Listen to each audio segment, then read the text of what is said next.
अलबेले किस्सों की दास्तां के सिलसिले शुरू हुए, बनके कहानियां कहानियां।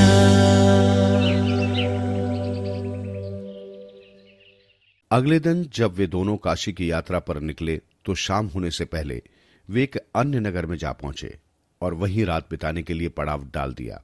अन्य दिनों की भांति ही पटेल ने अपनी खुर्जी से निकालकर कुछ रुपए बुलाखीराम को सौंपे और उसे अपने और घोड़े के लिए भोजन खरीद लाने को कहा। दिन अभी भी शेष था, अतः बुलाखी नगर को देखने की इच्छा से कुछ दूर राज दरबार में चला गया। वहां उसने जो दृश्य देखा तो उसे देखकर उसके आश्चर्य का ठिकाना न रहा। उसने जल्दी से सब सामान खरीदा और लौट पड़ा अपने ठिकाने की ओर। ठिकाने पर पहुंचकर उसने गंगाराम पटेल से कहा, पटेल जी, आज मैंने जो दृश्य देखा है उसका रहस्य बता दो तो मान लूं कि आप सचमुच ही महाज्ञानी और दूरदर्शी हैं, अन्यथा मैं समझूंगा कि आप तो सिर्फ तुक्केबाज हैं। ये कहकर उसने राजमहल के पास जो कुछ देखा था वो पटेल से कह सुनाया। सुनकर पटेल ने कहा, रात को सोते समय तेरी इस समस्या का समाधान करूंगा। थक कर आए हैं, पहले पेट पूजा का तो इंतजाम कर लें, फिर इत्मीनान से बात करेंगे। आप भी सोच रहे होंगे कि बुलाखी नाई ने इस बार क्या अजूबा दृश्य देखा था जिसका रहस्य जानने के लिए वो व्याकुल हो रहा था। तो सुनिए, बुलाखी राम ने राज दरबार में देखा था कि वहां का राजा एक वृद्ध ब्राह्मण से अपना सारा राजपाट उसे सौंप देने का आग्रह कर रहा था, किंतु वो ब्राह्मण बार बार इनकार में सिर हिलाकर राजा के आग्रह को अस्वीकार कर रहा था। ये दृश्य देखकर ही बुलाखी नाई के पेट में खलबली पैदा हुई और वो उसका रहस्य जानने के लिए जल्दी जल्दी सामान खरीदकर अपने ठिकाने पर पहुंच गया था। बहरहाल अब इस पूरी कथा को सुनिए। रात को भोजन करके जब दोनों बिस्तर पर लेटे तो पटेल ने बुलाखी राम की जिज्ञासा को शांत करना शुरू किया। उन्होंने बताया, बुलाखी राम, एक बार यहाँ के राजा के मन में ये विचार उत्पन्न हुआ कि मैंने ऐसा कौन सा शुभ कर्म किए थे जिनके कारण मुझे ये राजपद मिला है। उन्हीं कारणों को जानने के लिए उसने एक दिन राजभर से विद्वानों को अपने दरबार में बुलवाया और उनसे कहा, हे विद्वान पुरुषों, मैंने आप लोगों को यहां बुलाकर इसलिए कष्ट दिया है ताकि मैं अपनी एक समस्या का निराकरण आप लोगों से करा सकूं। क्या है आपकी समस्या? विद्वानों में से किसी ने पूछा। मैं ये जानना चाहता हूं कि किन शुभ कार्यों से मुझे ये राजपद मिला। यदि तुम में से कोई इस बात को बतला सका तो मैं उसे मालामाल कर दूंगा, न बताने की स्थिति में उसे बेइज्जत करके दरबार से बाहर निकलवा दूंगा। राजा की ये बात सुनकर सभी विद्वान सकते में आ गए। वे सोचने लगे कि राजा को ये बात बताने से तो बेहतर यही है कि वो खामोश ही रहें या फिर उससे कुछ दिन की मोहलत मांगकर यहां से खिसक लें। कहीं राजा उनकी बात सुनकर संतुष्ट नहीं हुआ तो उन्हें अपमान का सामना करना पड़ेगा। ऐसा विचार कर समय बिताने के लिए उन्होंने राजा से 6 महीने का समय मांग लिया और वहां से चले गए। विद्वान इस चिंता में घुलने लगे कि 6 महीने बाद वे राजा के प्रश्न का क्या उत्तर देंगे। अतः वे सब एक बार फिर एक तालाब के किनारे एकत्रित हुए और आपस में इस समस्या पर विचार करने लगे। उसी समय न जाने कहां से एक ब्राह्मण वहां आ निकला। विद्वानों को चिंता में पड़ा देख उसने कारण पूछा तो उन्होंने कारण बता दिया। सुनकर उस वृद्ध ब्राह्मण ने कहा, हे ब्राह्मणों, अब आप इस तरह की चिंता मत करो, मुझे राजा के पास ले चलो, मैं स्वयं उसकी बात का उत्तर दे दूंगा। उस वृद्ध ब्राह्मण की बात सुनकर सभी ब्राह्मणों के चेहरे खिल उठे और वे शीघ्र ही उस ब्राह्मण को लेकर राज दरबार में जा पहुंचे। उन्होंने उस वृद्ध ब्राह्मण का राजा से परिचय कराया और कहा कि महाराज, ये वृद्ध ब्राह्मण आपके प्रश्न का जवाब देगा। राजा ने जब ब्राह्मण से पूछा तो ब्राह्मण बोला, राजन, इन बेचारे ब्राह्मणों को सताने से कोई फायदा नहीं है। तुम्हारे प्रश्नों का तो उत्तर केवल एक ही व्यक्ति दे सकता है। कौन सा व्यक्ति? राजा ने आतुर स्वर में पूछा। यहां से 100 कोस उत्तर की दिशा में एक वन में एक वृद्ध महात्मा तपस्या कर रहा है। वह राख खाता है, राख के अतिरिक्त वो कुछ भी नहीं खाता और राख का ही मल त्याग करता है। वो महान दूरदृष्टा है, वही तेरे प्रश्न का उत्तर देगा। वृद्ध ब्राह्मण की बात पर विश्वास कर राजा ने अपना राजकार्य अपने मंत्रियों के सुपुर्द किया और उस महात्मा की खोज में उत्तर दिशा की ओर चल पड़ा। कई दिन के सफर के बाद अंततः वो उस वन में जा पहुंचा जहां वो महात्मा तपस्या कर रहा था। राजा ने हाथ जोड़कर महात्मा की एक परिक्रमा लगाई और एक टांग पर खड़ा हो गया। 2 घंटे के बाद महात्मा की समाधि टूटी। उसने राजा को एक टांग पर खड़े देखा तो पूछा, तुम कौन हो भाई? इस निर्जन वन में मेरी समाधि के निकट एक टांग पर क्यों खड़े हो? राजा ने जब अपने वहां आने का कारण बताया तो महात्मा ने कहा, राजा, मैं भी तेरे प्रश्न का उत्तर देने में समर्थ नहीं हूं, लेकिन यहां से 50 कोस दूर उत्तर दिशा में एक वन में एक महात्मा तपस्या कर रहा है। वो सिर्फ आग खाकर जीवित रहता है। तू उसके पास चला जा, वो तेरे प्रश्न का उत्तर जरूर देगा। राजा को अपने प्रश्न का उत्तर अवश्य ही चाहिए था। महात्मा की बात सुनकर वो कुछ पल के लिए निराश तो अवश्य हुआ, किंतु फिर नए उत्साह के साथ महात्मा द्वारा सुझाए मार्ग पर उस साधु की तलाश में चल दिया। शीघ्र ही उसने वन में तपस्या करते हुए साधु को खोज लिया। साधु समाधिस्थ था। जब उसकी समाधि टूटी तो उसने आदरपूर्ण मुद्रा में खड़े राजा की ओर देखा। उसने राजा से वहां आने का कारण पूछा तो उसने अपनी समस्या उसे बता दी। सुनकर उस साधु ने कहा, सुनो राजन, मैं इतने दिनों से तपस्या कर रहा हूं, किंतु अनेक बातें ऐसी हैं जिनका रहस्य जानने में मैं अभी भी असमर्थ हूं। तेरी ये समस्या भी ऐसी ही है, मैं इसका रहस्य उद्घाटन करने में असमर्थ हूं। साधु की बात सुनकर राजा निराश हो गया। उसने कहा, तब तो भगवान मेरा यहां आना व्यर्थ ही रहा। मैं तो बड़ी आशा लेकर यहां आया था कि आप मेरी इस समस्या का निराकरण अवश्य ही कर देंगे। निराश मत हो राजा, उसे उदास देखकर साधु ने कहा, यह ठीक है कि मैं तेरी समस्या का निराकरण नहीं कर सकता, लेकिन मैं उस व्यक्ति का नाम अवश्य बता सकता हूं जो तेरी इस समस्या का निराकरण करने में अवश्य ही समर्थ है। तो आप मुझे उसका पता बता दीजिए भगवान, मैं उससे भी मिल लूंगा। राजा ने कहा, तो सुन। साधु ने कहा, यहां से 50 मील दूर राजनगर नाम का एक शहर है। वहां राम प्रसाद नाम का एक वैश्य रहता है। उसकी पत्नी इस समय गर्भवती है। अब से 2 दिन बाद उसे एक पुत्र पैदा होगा जो कुछ ही घंटे जीवित रहकर मर जाएगा। जब वैश्य उस मृत बालक को शमशान में ले जाकर भूमि में दबा आए तो बाद में तू वहां जाकर उस शव को निकाल लेना और उसी से अपने प्रश्न का उत्तर पूछना। तेरे प्रश्न का उत्तर मिल जाएगा। साधु की बात सुनकर राजा राजनगर के लिए चल पड़ा। निश्चित समय पर से पूर्व वो राजनगर पहुंच गया और वैश्य का घर तलाश करके उसके घर के समीप ही एक चबूतरे पर बैठ गया। कुछ ही देर में वैश्य अपने घर से बाहर निकला। एक अजनबी व्यक्ति को बाहर बैठा देखकर उसने राजा से पूछा, मित्र कौन हो तुम और यहाँ बैठे किसकी प्रतीक्षा कर रहे हो? मुझे प्रतीक्षा है तुम्हारे घर में आने वाले उस नन्हे से मेहमान की जो शीघ्र ही तुम्हारी पत्नी के गर्भ से जन्म लेने वाला है, राजा ने बताया। आश्चर्य है? वैश्य उसकी बात सुनकर बोला, भला तुम्हें कैसे मालूम हुआ कि मेरी पत्नी गर्भवती है? सेठ, इसमें आश्चर्य करने की कोई बात नहीं। राजा ने कहा, मुझे ये बात एक महात्मा ने बताई थी। उसने ये भी कहा था कि तुम्हारी पत्नी के गर्भ से जो शिशु जन्म लेगा वो लड़का होगा। लेकिन क्या भाई? वैश्य बोला, तुमने अपनी बात अधूरी क्यों छोड़ दी? शिशु स्वस्थ पैदा होगा ना? हाँ भाई, खूब स्वस्थ पैदा होगा, लेकिन सिर्फ कुछ ही घंटे वो जीवित रह पाएगा, बाद में उसकी मृत्यु हो जाएगी। अरे भाई शुभ शुभ बोलो, वैश्य भयभीत हो स्वर में बोला। इस अधेड़ आयु में तो मेरे यहाँ पुत्र रतन पैदा होगा और अगर वो पैदा होने के बाद मर गया तो ये मेरे लिए बहुत आघात की बात होगी। राजा की बात से भयभीत होकर वैश्य ने आनन फानन में कई वैद्यों, हकीमों और दाइयों का प्रबंध कर लिया, लेकिन जो होना था वो होकर ही रहा। वैश्य की पत्नी की कोख से एक पुत्र पैदा हुआ, लेकिन मात्र 4 घंटे ही वो जीवित रहा।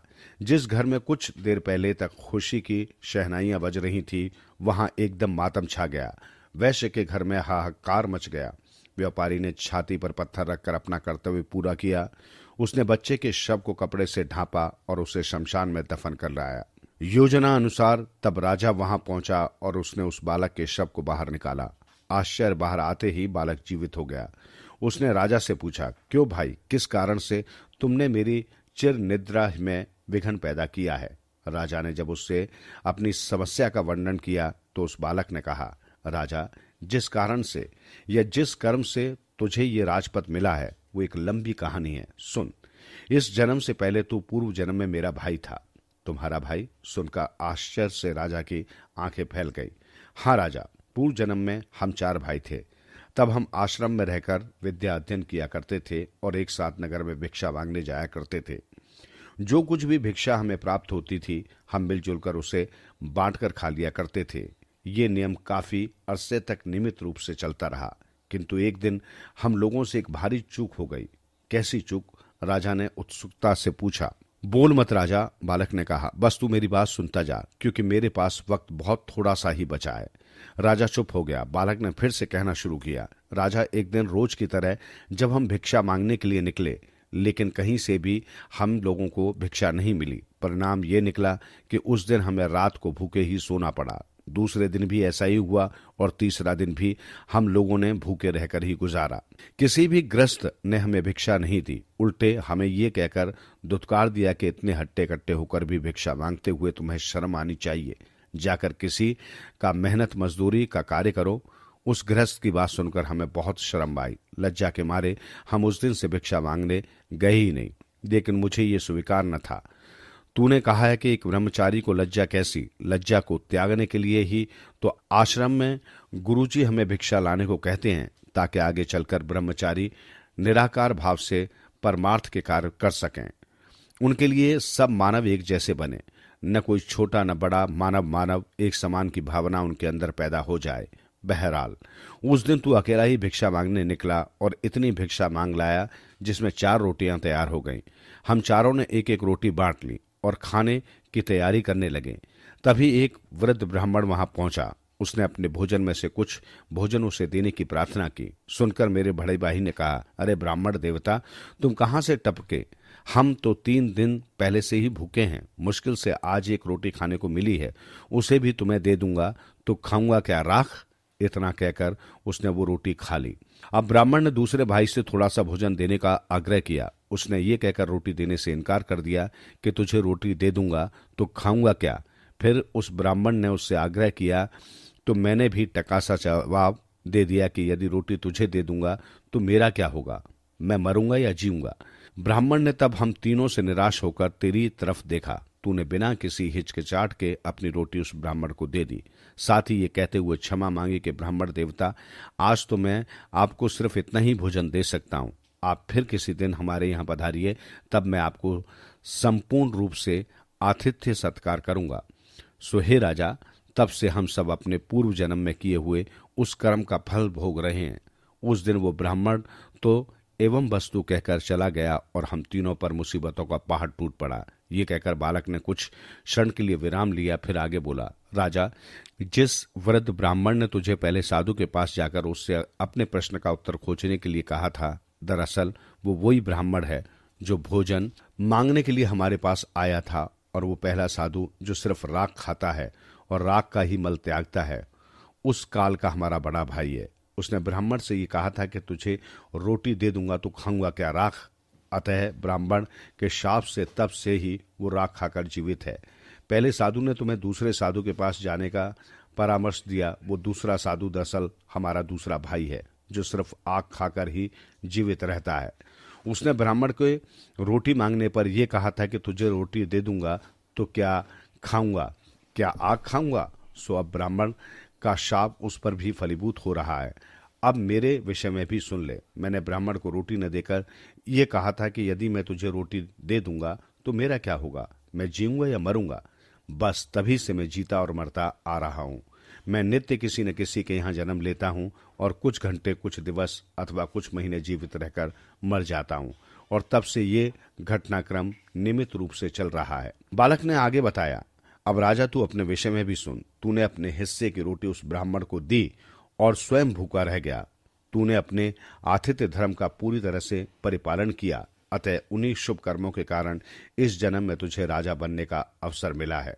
अतः तेरे लिए अच्छा यही होगा कि तू अपनी प्रजा को, गरीब असहाय लोगों की और जरूरतमंद लोगों की भरपूर मदद कर, परोपकारी कार्य करें, ताकि तेरा आगामी जीवन सुख में बन सके। इतना कहकर बालक एकदम चुप हो गया। उसकी आंखें बंद हो गई, वाणी मूक हो गई और उसकी गर्दन एक ओर को लुढ़क गई।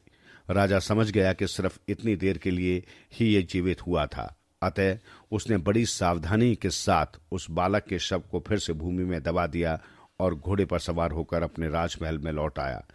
इतनी कथा सुनकर गंगाराम पटेल ने बुलाकी नाई से कहा, सो हे बुलाकी राम, आज तुम दरबार में जिस दृश्य को देखकर आए थे वो इसी कथा से संबंध रखता है। वो वृद्ध ब्राह्मण वही है जिसे राजा ने अपने पूर्व काल में एक रोटी खाने के लिए दी थी और फिर किसी और अवसर पर आने के लिए कहा था, ताकि वो उसका समुचित आतिथ्य सत्कार कर सके। राजा उससे अपना राजपाट देने का आग्रह कर रहा था, किंतु ब्राह्मण बार बार राजपाट लेने से इनकार कर रहा था। उम्मीद है कि अब तुम्हारी जिज्ञासा शांत हो गई होगी, अतः अब तुम सो जाओ और मुझे भी सोने दो, सुबह फिर से सफर पर निकलना है। ये कहकर गंगाराम ने चादर ओढ़ ली और करवट बदलकर सो गए। बुलाकी राम भी करवट लेकर सो गया। काशी यात्रा के अगले पड़ाव में वे दोनों एक नगर में पहुंचे। वहां एक खूबसूरत सा बाग देखकर उन्होंने वहां ठहरने का निश्चय किया। इस बार बुलाकी राम शहर में जिस दृश्य को देखकर आया था वो इस प्रकार था। बुलाकी ने देखा कि एक नौजवान चक्की के 2 पाटों को एक लकड़ी में डालकर उन्हें रास्ते में लुढ़काता हुआ ला रहा था। तभी घोड़े पर सवार होकर मर्दाना वेश में एक स्त्री वहां पहुंची। उसने उस नौजवान पर हंटर बरसाने शुरू कर दिए। युवक हाथ जोड़कर उससे माफी देने की फरियाद करने लगा।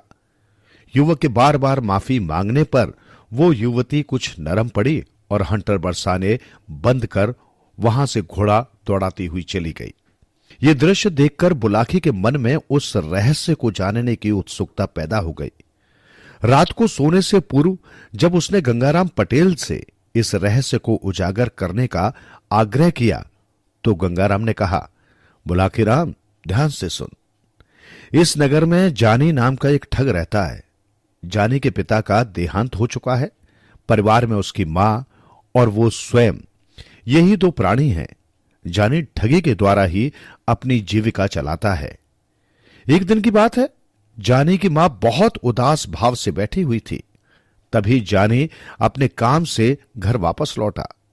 मां को उदास देखकर उसने पूछा, मां, क्या बात है, आज तू बहुत उदास लग रही है। मां बोली, बेटा जानी, मेरी उदासी का कारण तू ही है। मैं तेरे ही विषय में चिंतित हूं। मेरे विषय में? हां बेटा, मैं ये सोचकर चिंतित हो रही हूं कि मेरे मरने के बाद तू भोजन कैसे बनाकर खाएगा। अगर मेरे सामने ही तेरा विवाह हो जाता तो कितना अच्छा होता। मैं तुझसे बार बार कहती हूं कि बेटा अपना विवाह कर ले, किंतु तू मेरी बात पर ध्यान नहीं देता। मां, जानी बोला, अब तू ये चिंता छोड़ दे। मैंने विवाह करने का मन बना लिया है। जल्दी ही मैं तेरे लिए एक ऐसी सुंदर बहू ढूंढ लाऊंगा जो तुझे हर प्रकार का आराम देगी। बहू के आ जाने पर चूल्हा चक्की के कामों से तुझे निजात मिल जाएगी। फिर तू आराम से बैठकर ईश्वर का भजन करती रहना। जानी की मां ये सुनकर खुश हो गई। जानी भी अपनी होने वाली पत्नी के लिए जेवर आदि जुटाने में लग गया। इसी प्रयास में वो एक दिन एक सर्राफ की दुकान पर पहुंचा। उसने बड़ी अच्छी पोशाक पहन रखी थी, अतः सर्राफ ने उसे कोई बहुत बड़ा ग्राहक समझा। उसने जानी से पूछा, बताइए जनाब, कौन सा जेवर खरीदेंगे? मुझे एक खूबसूरत सा हार दिखाइए, ऐसा हार जिसकी कीमत भी वाजिब हो और जो देखने में भी अच्छा हो। जानी ने कहा, हां हां जरूर, मैं अभी आपको आपकी पसंद का हार दिखाता हूं। ये कहकर सर्राफ ने उसके सामने कई तरह के हार पेश कर दिए। जानी ने उसमें से एक हार पसंद कर लिया। हार को परखते हुए उसने सर्राफ से पूछा, कितनी कीमत है इस हार की? 2000 रुपए, सर्राफ ने कहा। ठीक है, यह हार मेरा हुआ। जब तक मैं रुपए निकालूं आप इसकी रसीद लिखकर मुझे दे दीजिए।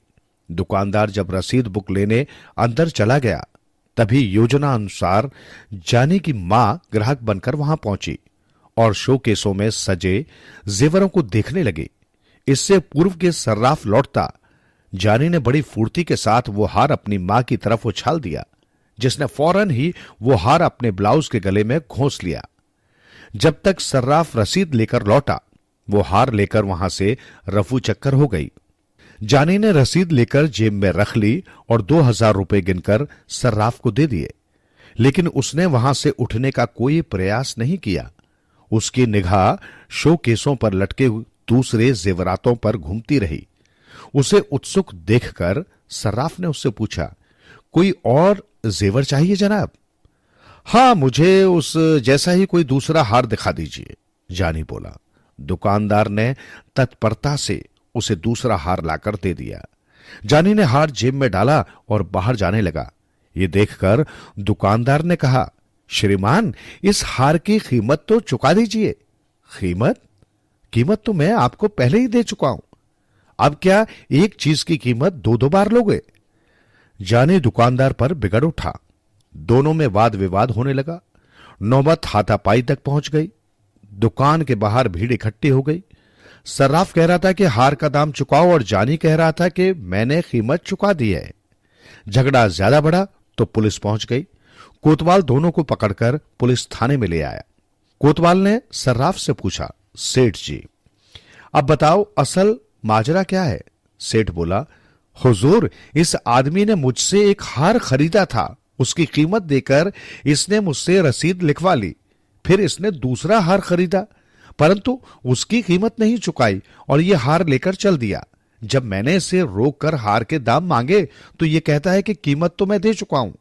सर्राफा की बात सुनकर कोतवाल ने जानी से पूछा, अब तुम बताओ भाई, क्या ये सेठ जी सच कह रहे हैं?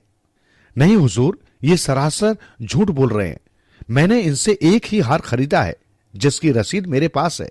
ये कहकर उसने वो हार और उसकी रसीद कोतवाल के सामने पेश कर दी। फिर बोला, हुजूर मेरी तलाशी ले लीजिए, अगर मेरे पास कोई दूसरा हार मिल जाए तो आप जो भी चाहे सजा देना, परंतु अगर मेरी बात सच निकले तो इस दुकानदार पर रहम मत खाना। ये दुकानदार तो ग्राहकों को दिन दहाड़े लूटता है। कोतवाल ने जाने की जामा तलाशी ली लेकिन उसके पास से कोई हार न मिला। ये देखकर सर्राफ का चेहरा पीला पड़ गया। उसने धीमी आवाज में कहा, हुजूर इसने वो हार किसी दूसरे आदमी को दे दिया होगा। देखिए हुजूर, अब ये आदमी मुझ पर दूसरा इल्जाम लगा रहा है। मैं शहर में परदेशी आदमी हूं। यहां मेरा न तो कोई रिश्तेदार है और न कोई जानने वाला। मैं तो यहां अपनी पत्नी के लिए कुछ जेवर खरीदने आया था। मुझे क्या पता था कि इस शहर में आकर मेरी ऐसी फजीयत होगी। यदि मैं ये बात जानता होता तो कभी इधर का रुख ही न करता। जानी ने एक अच्छा खासा लेक्चर दे डाला। जानी के इस लेक्चर का कोतवाल पर अच्छा प्रभाव पड़ा।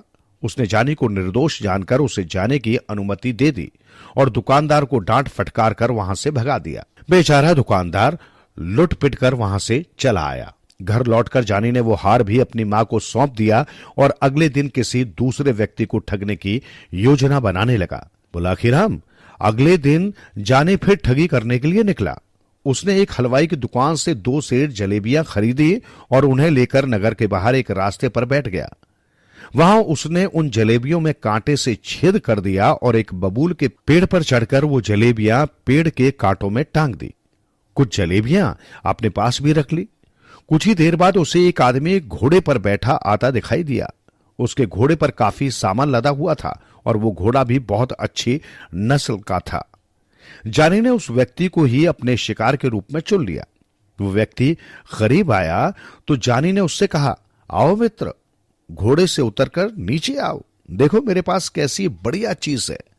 वो व्यक्ति घोड़े से नीचे उतर आया। जानी ने कुछ जलेबियां उसकी ओर बढ़ाते हुए कहा, लो ये फल खाओ, इनका स्वाद बहुत ही उत्तम है। अजनबी व्यक्ति जब जलेबी लेने से झिझकने लगा तो जानी ने एक जलेबी अपने मुंह में डाल ली।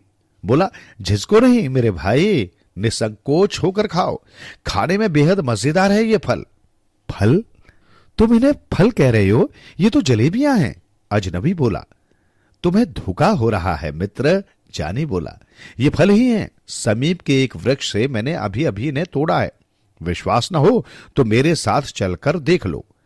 अजनबी उसकी बातों में आ गया। उसने एक जलेबी मुंह में डाल ली। अब जलेबी तो मीठी ही होती है। अजनबी को बहुत स्वादिष्ट लगी। वो बोला, ये तो सचमुच बहुत मीठी है, पर मुझे ये विश्वास नहीं हो रहा कि सचमुच ही तुमने इन्हें किसी वृक्ष से तोड़ा है। ओफो मित्र, तुम तो बहुत शक्की जान पड़ते हो। आओ मेरे साथ, मैं तुम्हें वो पेड़ दिखाता हूं। उस पर अभी भी इस जैसे बहुत से फल हैं। ये कहकर वो उस अजनबी को बबूल के पेड़ के पास ले गया और उस पर अपने द्वारा लटकाई हुई जलेबियों को दिखाते हुए बोला, लो देख लो अपनी आंखों से, वे लटके हैं फल। अजनबी लालच में आ गया और उसने घोड़े की रास जानी को पकड़ाई और ये कह करके, तुम इस घोड़े को पकड़ो, कुछ फल मैं भी तोड़ लूं। बबूल के उस पेड़ पर चढ़ गया। बस फिर क्या था, जानी उछलकर घोड़े की पीठ पर जा बैठा। घोड़ा मोड़ा, 2-3 हंटर उसकी पीठ पर जमा दिए। घोड़ा तूफानी रफ्तार से भाग छूटा। अजनबी ये दृश्य देखकर बौखला उठा। वो तेजी से नीचे उतरा और पकड़ो दौड़ो की आवाजें लगाता उसके पीछे भागा, किंतु घोड़े और मनुष्य का क्या मुकाबला। जानी शीघ्र ही उसकी निगाहों से ओझल हो गया। लोटा पिटा मुसाफिर आवाजें लगाता ही रह गया।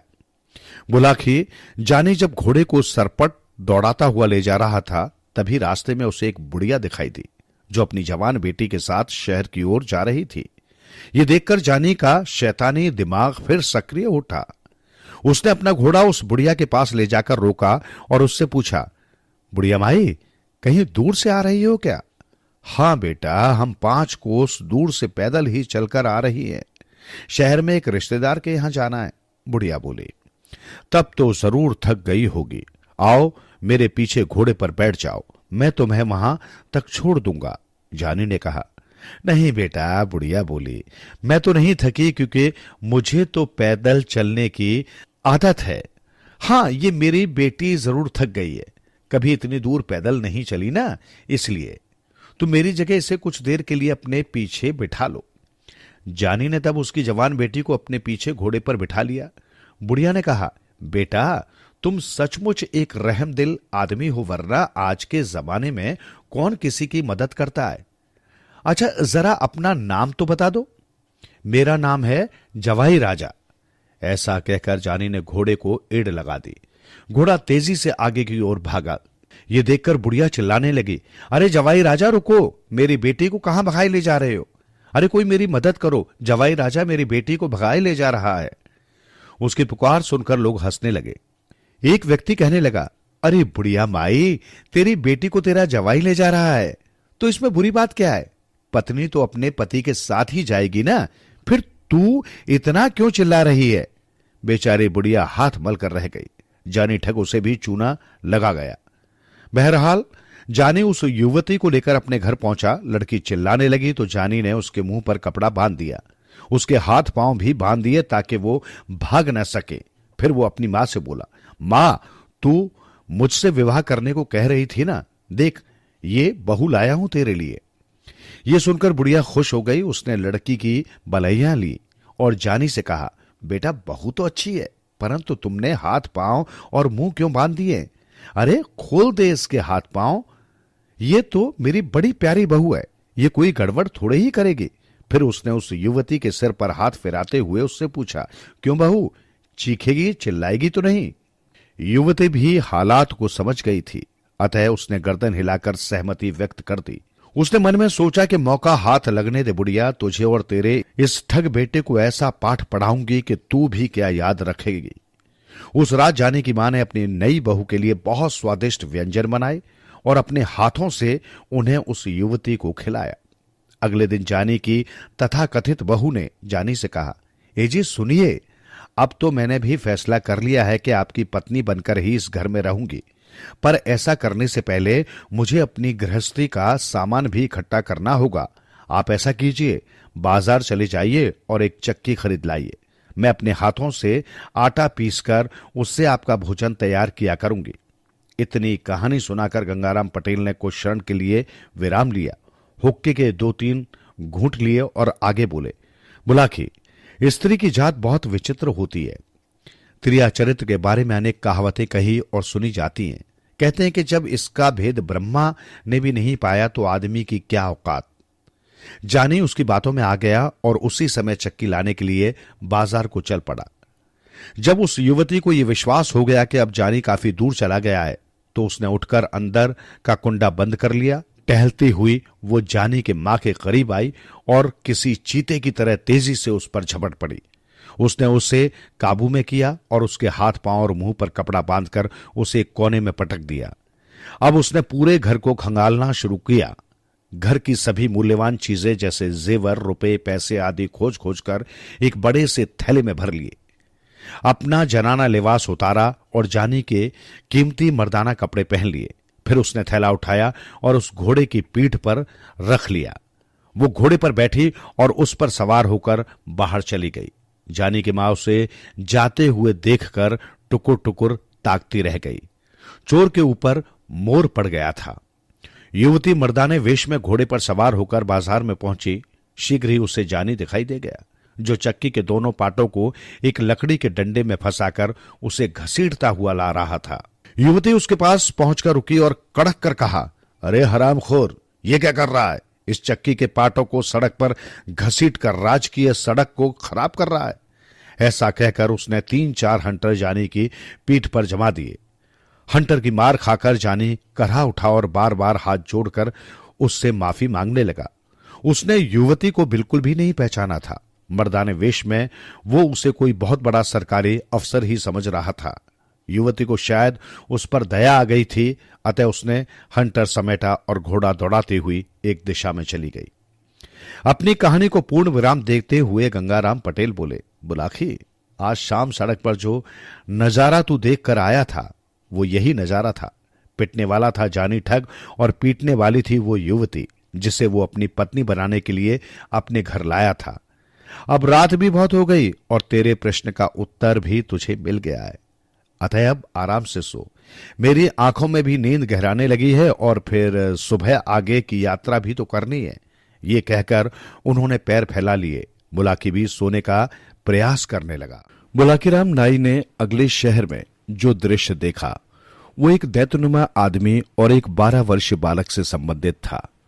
बुलाकी ने देखा कि बाजार में एक दैत्यनुमा आदमी भयभीत होकर भागा चला जा रहा था और एक लड़का जिसकी आयु लगभग 12 वर्ष रही होगी, एक जलती हुई लकड़ी लेकर उस दैत्यनुमा आदमी को पीटता जा रहा था।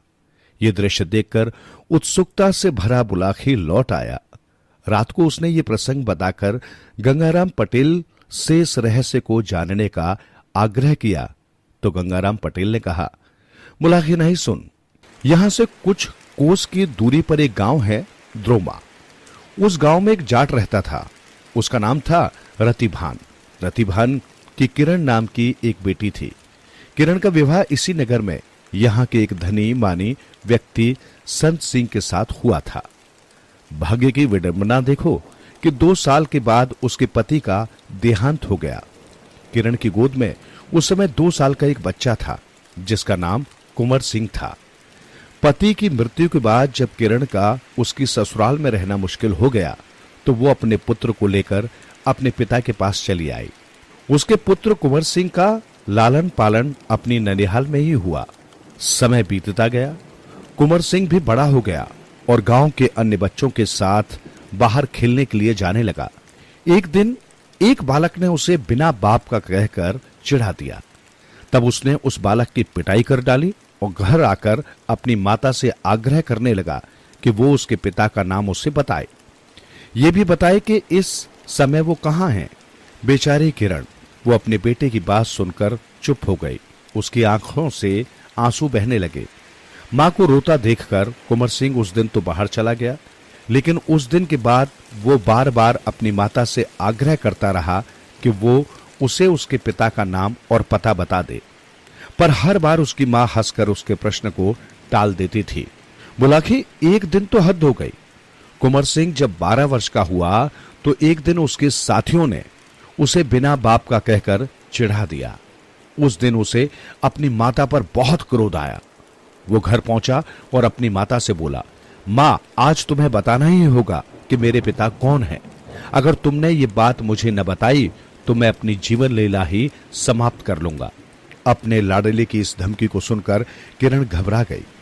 फिर भी उसने बात को संभालने की कोशिश की और कहा, बेटा, तुझे बताया तो कि इस समय मेरे पिता ही तेरे सरपरस्त है। वे तुझे प्यार भी तो पुत्र जैसा ही करते हैं, इसलिए तू उन्हें ही अपना पिता समझ। नहीं मां, मैं अपने नाना को अपना पिता कैसे मान लूं?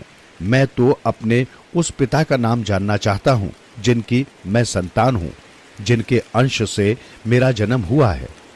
बेटा अपनी जिद पर अड़ गया तो मां को आखिर झुकना ही पड़ा। उसने कहा, नहीं मानता तो बेटा सुन, तेरे पिता का नाम था संत सिंह। अब से लगभग 14-15 वर्ष पूर्व मेरा उनके साथ विवाह हुआ था, परंतु जब तेरी आयु मात्र 2 वर्ष की थी तब एक दिन उनका देहांत हो गया। उनकी मृत्यु की क्या वजह थी मां? क्या वे गंभीर रूप से बीमार हो गए थे? नहीं मेरे लाल, उनकी मृत्यु स्वाभाविक रूप से नहीं हुई थी। उन्हें एक प्रेत ने मार डाला था। प्रेत ने? लड़के ने आश्चर्य से पूछा, प्रेत ने उन्हें कैसे मार डाला था मां? क्या बताऊं बेटा, तेरे पिता का भरा पूरा परिवार था, खूब धन दौलत थी, उनके पास एक बहुत बड़ी हवेली थी, लेकिन देवयोग से उस परिवार को ग्रहण लग गया। न जाने कैसे उस मकान में एक दिन एक प्रेत प्रकट हो गया। उस प्रेत ने एक एक करके परिवार के सभी लोग मार डाले। जब तेरा जन्म हुआ तो मैंने तेरे पिता से उस प्रेत ग्रस्त हवेली को छोड़ देने के लिए बहुत प्रार्थना की, किंतु वो नहीं माने। दरअसल उन्हें भूत प्रेतों जैसी बातों पर यकीन ही नहीं था। फिर हुआ ये कि एक दिन वो भी उस प्रेत का शिकार बन गए। तब मैं बहुत घबरा गई और उस हवेली को बंद करके तुझे लेकर यहां चली आई। यही तेरा लालन पालन हुआ और अब भी हो रहा है। ये है सारी कहानी। अपनी माता के मुख से ये कहानी सुनकर कुंवर सिंह के मन में बहुत शोक पैदा हुआ। उसने अपनी माता से कहा, हे मां, तू मुझे उस हवेली की चाबी दे दे। मैं वहां जाकर ये देखना चाहता हूं कि वो प्रेत कैसा है जिसने हमारे सारे परिवार को मार डाला है। ना बेटा ना, पुत्र की बात सुनकर घबराई हुई मां ने कहा, मैं तुझे वहां नहीं जाने दूंगी। तू वहां गया तो वो प्रेत तुझे भी मार डालेगा। मैं तुझे खोना नहीं चाहती बेटा। देखो मां, मैं ये निश्चय कर चुका हूं कि उस हवेली में जाऊंगा जरूर। तू मुझे खुशी खुशी जाने की आज्ञा देगी तो ठीक है, नहीं तो मैं तुझसे पूछे बगैर ही यहां से चला जाऊंगा। इसलिए कह रहा हूं कि उस हवेली की चाबी मुझे दे दे। तेरा आशीर्वाद मेरे साथ रहेगा तो मैं उस प्रेत पर तो क्या, महाप्रेत पर भी विजय प्राप्त कर लूंगा। बेटे की जिद के आगे मां हार गई। तब उसने आंसू पोंछते हुए उस हवेली की चाबी कुंवर सिंह को सौंप दी। कुंवर सिंह उसी दिन अपनी पैतृक हवेली को देखने के लिए चल पड़ा। शाम ढले वो शहर में पहुंचा। रात के समय वो उस प्रेतग्रस्त हवेली में नहीं जाना चाहता था, अतः वो रात उसने एक धर्मशाला में रुककर काट दी। प्रातः होते ही वो अपनी हवेली पर पहुंचा और चाबी से ताला खोलकर हवेली के अंदर प्रवेश कर गया। हवेली वर्षों से बंद पड़ी थी, अतः उसमें बहुत सी गंदगी जमा हो गई थी। जगह जगह मकड़ियों ने अपने जाले बना लिए थे। चमगादड़ों की तो एक तरह से पनाहगाह ही बन गई थी पूरी हवेली। उल्लू और कबूतरों ने कई कमरों पर अपना अधिकार जमाया हुआ था। कुंवर सिंह हवेली की सफाई में जुट गया। एक एक करके उसने सब कमरे साफ किए, आंगन भी साफ कर दिया। कमरों में अगरबत्तियां जलाकर रख दी ताकि हवेली में फैली बदबू दूर हो जाए। पूरी हवेली को साफ करने में घंटों लग गए, तब जाकर वो रहने योग्य हुई। अब उसे चिंता हुई शाम के भोजन की। वो बाजार गया और वहां से भोजन बनाने के लिए प्रत्येक आवश्यक वस्तु खरीद लाया। कुंवर सिंह ने अपनी मां से खाना बनाना सीख लिया था। वो तरह तरह के स्वादिष्ट व्यंजन तैयार कर लेता था, अतः अपने हुनर का उपयोग करते हुए उसने तरह तरह के व्यंजन तैयार किए। ऐसा करते करते दिन ढल गया और रात का अंधेरा फैलने लगा। तब उसने दीपक जलाकर प्रत्येक कमरे में रख दिए।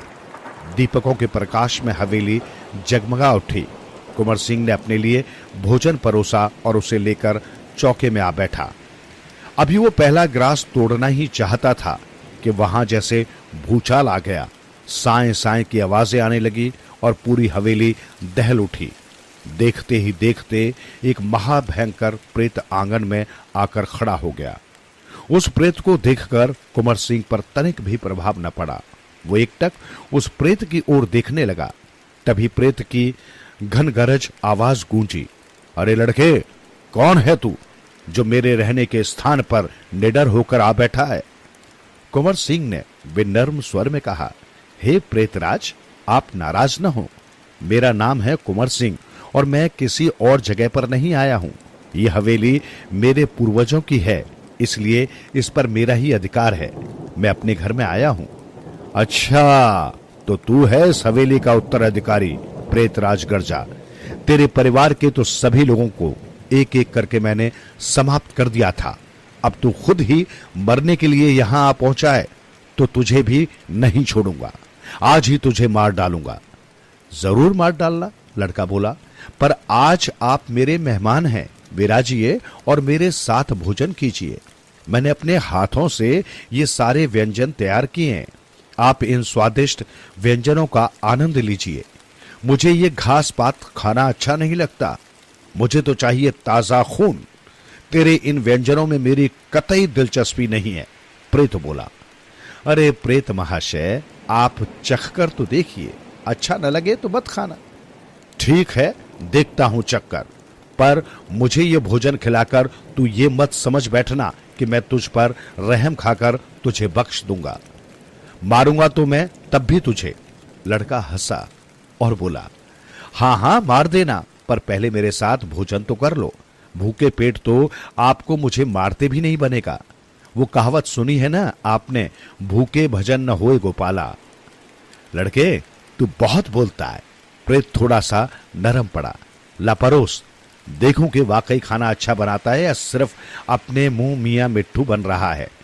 कुंवर सिंह ने तब उस प्रेत के लिए भी भोजन परोस दिया। भोजन वाकई स्वादिष्ट था। प्रेत ने ऐसा भोजन पहले कभी नहीं खाया था। उसने एक बार जो भोजन खाना शुरू किया तो सारा भोजन समाप्त करके ही दम लिया। खूब चटकारे ले लेकर प्रेत ने सारे व्यंजन खाए। जब वो पूरी तरह से तृप्त हो गया तो कुंवर सिंह ने पूछा, कहिए प्रेतराज, कैसा लगा मेरे हाथ का बनाया भोजन? बहुत बढ़िया, अति स्वादिष्ट। लड़के, तेरे हाथों में तो जादू है। कहां से सीखा तूने इतना बढ़िया खाना बनाना? प्रेत ने पूछा। मेरी मां ने सिखाया है मुझे प्रेतराज, लड़के ने गर्व से कहा। अब मेरे लिए क्या आज्ञा है? क्या मैं स्वयं को पेश करूं ताकि आप मुझे खाकर संतुष्ट हो सके? नहीं भाई, प्रेत बोला, अब मैंने अपना इरादा बदल लिया है। तुम यहीं रहो मेरे दोस्त बनकर। मैं तुम्हें मारूंगा नहीं, पर प्रतिदिन तुम्हें मुझे ऐसे ही स्वादिष्ट व्यंजन बनाकर खिलाने होंगे। हां हां, क्यों नहीं, जरूर बनाकर खिलाऊंगा, लड़के ने उत्तर में कहा। तो बुलाकीराम, उस दिन से उस प्रेत और कुंवर सिंह में सुलह हो गई। दोनों उसी हवेली में रहने लगे। प्रेत दिन में तो अन्य प्रेतों के साथ चला जाता था और रात को रहने के लिए हवेली में आ जाता था। लड़का ये जानने के लिए उत्सुक रहने लगा कि पता तो लगाऊं कि ये प्रेत दिन में कहां चला जाता है। एक रात उसने भोजन के समय उस प्रेत से ही पूछ लिया, प्रेतराज, आज मैं आपसे एक बात पूछना चाहता हूं, बताएंगे? पूछो, प्रेत ने विनोद भरे स्वर में कहा। आप सारे दिन कहां रहते हैं? अरे भाई, हम भूत प्रेतों की एक अलग ही दुनिया है। हमारे कार्य और क्षेत्र निर्धारित रहते हैं। मानवों की तरह हमें भी अपने उन कार्यों का निर्विघ्न करना होता है। आपके जिम्मे कौन सा कार्य है? आजकल मैं धर्मराज की सेवा में नियुक्त हूं। वो जैसा आदेश देते हैं मैं वैसा ही करता हूं। धर्मराज वही ना जो हर प्राणी के कार्यों का हिसाब किताब रखते हैं और उसी के अनुसार उसे दंड अथवा इनाम देते हैं। हाँ भाई, वही धर्मराज। तब तो प्रेतराज, उन्हें यह भी मालूम होगा कि किस व्यक्ति की आयु कितनी है, कितने दिन वो जीवित रहेगा और कब, किस दिन, किस घड़ी वो मरेगा। हाँ भाई हाँ, उन्हें सब कुछ मालूम होता है। पर तुम ये सब बातें किस लिए पूछ रहे हो? प्रेतराज, मुझे ये जानने की बहुत उत्सुकता है कि मेरी आयु कब तक की है, मैं कितनी उम्र तक जीवित रहूंगा। क्या आप मुझ पर कृपा करके धर्मराज से मेरी आयु पूछकर मुझे बता देंगे? लड़के ने कहा। ये कौन सा बड़ा काम है? प्रेत बोला, मैं कल ही तुम्हारी आयु के विषय में धर्मराज से पूछ लूंगा। दूसरे दिन जब प्रेत ने धर्मराज से पूछा तो उन्होंने अपने बही खाते खोलकर कुंवर सिंह की आयु बता दी। रात को प्रेत ने आकर लड़के को बता दिया कि धर्मराज ने तुम्हारी आयु 75 वर्ष बताई है। यह सुनकर लड़का बोला, प्रेतराज, मेरी आयु बताकर आपने मुझ पर बड़ा एहसान किया है। इसके लिए मैं आपका बहुत आभारी हूं। अब मेहरबानी करके मेरा एक काम और कर दीजिए। हाँ हाँ बोलो, कौन सा काम है वो? आप धर्मराज से ये पूछकर बताइए कि क्या मेरी मृत्यु इतनी आयु से पहले या बाद में भी हो सकती है। तब प्रेत ने धर्मराज से पूछकर उसे ये बात भी बता दी। उसने लड़के से कहा, धर्मराज ने कहा है कि ईश्वर ने जितनी आयु जिस व्यक्ति को दी है उतने वर्ष तक वो निश्चिंत ही जीवित रहता है। इसमें न तो एक पल को बढ़ाया जा सकता है और न एक पल कम किया जा सकता है। यही ईश्वर का अटल नियम है। इसमें फेरबदल की तनिक भी गुंजाइश नहीं है। इतना सुनना था कि कुंवर सिंह के चेहरे के भाव बदल गए। उसने चूल्हे से एक मोटी सी जलती हुई लकड़ी निकाल ली और उस लकड़ी को प्रेत के मुंह पर दे मारा। फिर वो गरज कर बोला, अरे मूर्ख प्रेत, जब विधाता भी समय से पहले मुझे नहीं मार सकता तो तू कैसे मुझे मारेगा? ठहर जा दुष्ट, आज मैं तेरा नामो निशान ही मिटाई देता हूं। आज मैं तुझसे अपने उन सब परिवारजनों की हत्या का बदला चुकाता हूं जिनकी तूने हत्या की है। ऐसा कहकर वो जलती लकड़ी लेकर उस प्रेत पर टूट पड़ा। प्रेत इस अप्रत्याशित घटना से इतना घबरा उठा कि वो वहां से भाग छूटा, लेकिन लड़के ने उसका पीछा न छोड़ा। अब आगे आगे वो प्रेत और पीछे पीछे जलती लकड़ी हाथ में लिए वो लड़का। लुका छिपी का ये खेल शुरू हो गया। इतनी कहानी सुनाकर पटेल ने थोड़ा विराम लिया और फिर आगे बोले, बुलाखी, आज तू जिस दृश्य को देखकर आया है वो यही दृश्य है। भागने वाला भयानक प्राणी था वही प्रेत, और जो लड़का जलती लकड़ी लिए उसका पीछा कर रहा था वो कुंवर सिंह ही था। अब तो तेरी जिज्ञासा शांत हो गई ना? हाँ पटेल जी, मुझे मेरे प्रश्न का उत्तर मिल गया। अब आप भी सोइए और मैं भी सोता हूं। कल प्रातः फिर से यात्रा पर चलना है। बुलाखी ने पटेल का ही वाक्य दोहरा दिया। पटेल की हंसी छूट गई। बोले, बहुत खूब, तो मेरा वाक्य मुझ पर ही लागू कर दिया। तू भी बुलाखी, आजकल तू बहुत विनोदी बन गया है। दोनों ने पैर पसार लिए और चादर तानकर सो गए। गंगाराम ने रोज की तरह बुलाखी को पैसे देकर बाजार से सामान लाने के लिए भेज दिया और स्वयं घोड़ों को रतीब खिलाने लगे। बुलाखी जब वापस लौटा तो गंगाराम ने उससे मुस्कुराते हुए पूछा, बुलाखी, आज भी तूने इस नगर में कोई अजीब सा दृश्य देखा या बिना देखे ही चला आया? देखा था पटेल जी, पर अभी नहीं बताऊंगा। मुझे मालूम है आप अभी उस घटना के विषय में मुझे कोई बात नहीं बताएंगे, अतः मैं भोजन के उपरांत ही सोते समय उस घटना का जिक्र करूंगा और तभी इत्मीनान से उसका उत्तर पूछूंगा। ये कहकर बुलाखी भोजन बनाने की तैयारी करने लगा। रात को जब वे भोजन आदि से निर्वृत्त हो गए तो हमेशा की तरह बुलाखी ने पटेल के लिए बिस्तर बिछा दिया, हुक्का भरकर उनके पास रख दिया और उनके पांव दबाने लगा। पटेल ने तब उससे कहा, हां तो बुलाखी राम, अब तू मुझे ये बता कि आज नगर में तूने क्या देखा? तेरी बात सुनकर मैं तुझे उसका उत्तर दूंगा। बुलाखी राम बोला, पटेल जी, आज जब मैं भोजन का सारा सामान खरीद कर वापस लौट रहा था तो मैंने एक अनोखा नजारा देखा। मैंने देखा कि एक बड़े से मैदान में बहुत भीड़ मौजूद थी। उस भीड़ के मध्य एक राजपुरुष, जो शायद यहां का राजा ही था, एक बकरी के मेमने पर अपनी तलवार चला रहा था। भीड़ ये देखकर खुशी से चिल्ला रही थी। बस फिर मैं वहां न ठहर सका। मैंने उस भीड़ में से किसी भी व्यक्ति से ये न पूछा कि ये माजरा क्या है।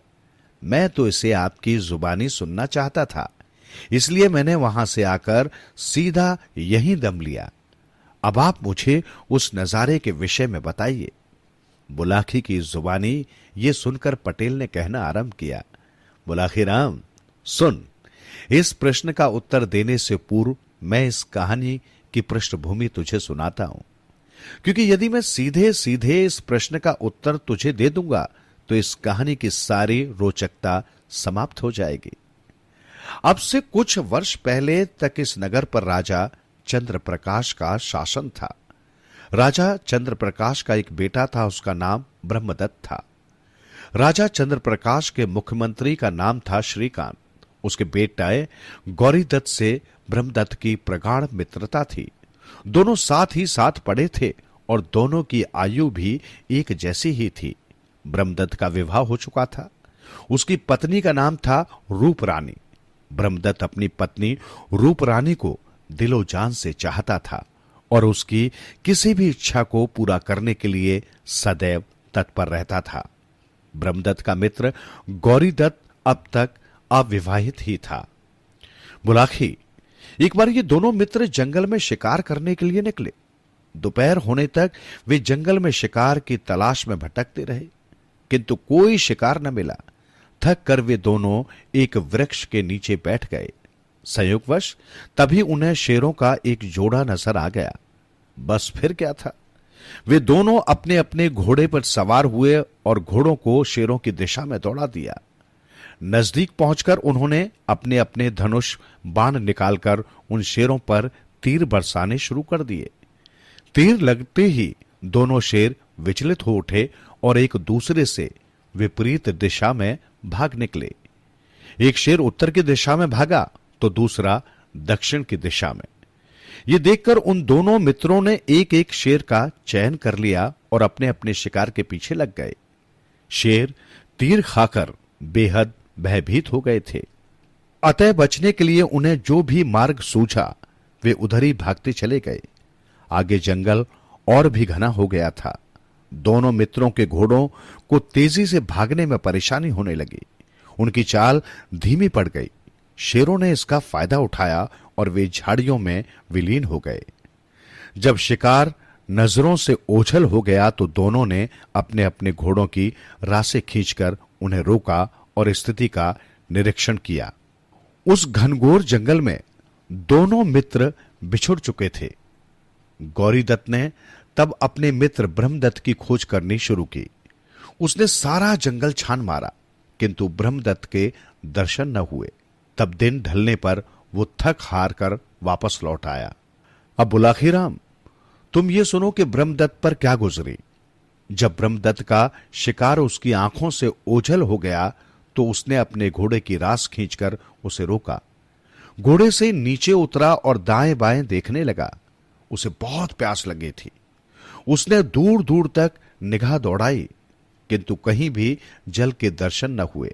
तब वो घोड़े को वहीं एक वृक्ष से बांध पानी की खोज में पैदल ही आगे बढ़ गया।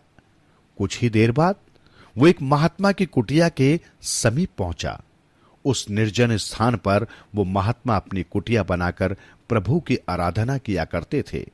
ब्रह्मदत्त ने देखा वो महात्मा उस समय भी समाधि लगाए परमेश्वर की आराधना कर रहे थे। उनके पास ही उनका कमंडल रखा था। उनके समीप पहुंचकर ब्रह्मदत्त ने महात्मा को प्रणाम किया और उनसे कहा, हे मुनिराज, आंखें खोलकर इस सेवक को आशीर्वाद दीजिए। महात्मा ने आंखें न खोली।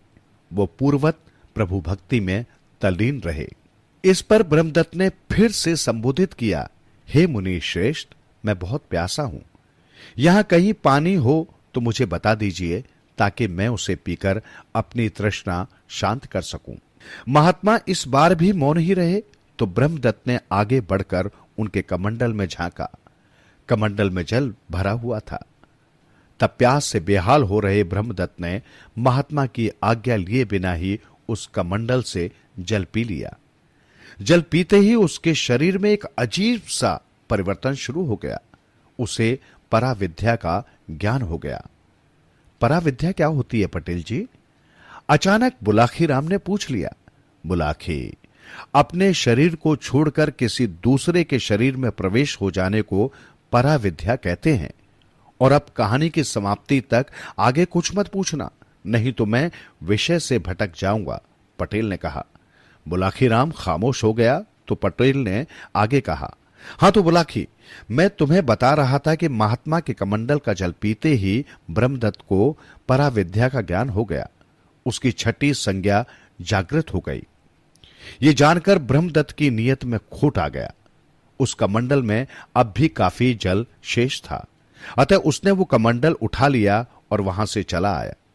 बुलाखी, तेरी जिज्ञासा के लिए मैं तुझे ये बता दूं कि जिस महात्मा का कमंडल ब्रह्मदत्त ले आया था, वो महात्मा एक सिद्ध योगी था और जो जल कमंडल से भरा हुआ था वो मंत्रों से सिंचित जल था, जिसे योगी ने अपने तपोबल से प्राप्त किया था। बहरहाल ब्रह्मदत्त कमंडल साथ लिए किसी प्रकार उस वन से बाहर निकला और देर रात गए अपने राजमहल में पहुंच गया। उसकी पत्नी रूपरानी उसके वहां न पहुंचने पर घबरा रही थी। इस बीच वो कई बार गौरीदत्त से भी उसके विषय में पूछ चुकी थी, लेकिन उसके उत्तरों से उसे संतोष नहीं हुआ। जब ब्रह्मदत्त सकुशल पहुंच गया तो उसकी जान में जान आई। उसने अपने पति से इतना विलंब हो जाने का कारण पूछा तो उसने पूरा ब्यौरा सिलसिलेवार बता दिया। उसने ये भी बता दिया कि अपने साथ वो जिस कमंडल को लाया है उसमें मंत्रों से सिंचित जल है। उस जल को पीने से व्यक्ति को पराविद्या का ज्ञान हो जाता है और तब वो जिस भी प्राणी के शरीर में प्रवेश करना चाहता है कर सकता है। ये जानकर रूप रानी बहुत खुश हुई। उसने भी पराविद्या जानने की इच्छा प्रकट की तो ब्रह्मदत्त ने कमंडल का कुछ जल उसे भी पिला दिया। इस प्रकार रूप रानी को भी पराविद्या का ज्ञान हो गया। देवयोग से कुछ दिन पश्चात राजा चंद्रप्रकाश का निधन हो गया।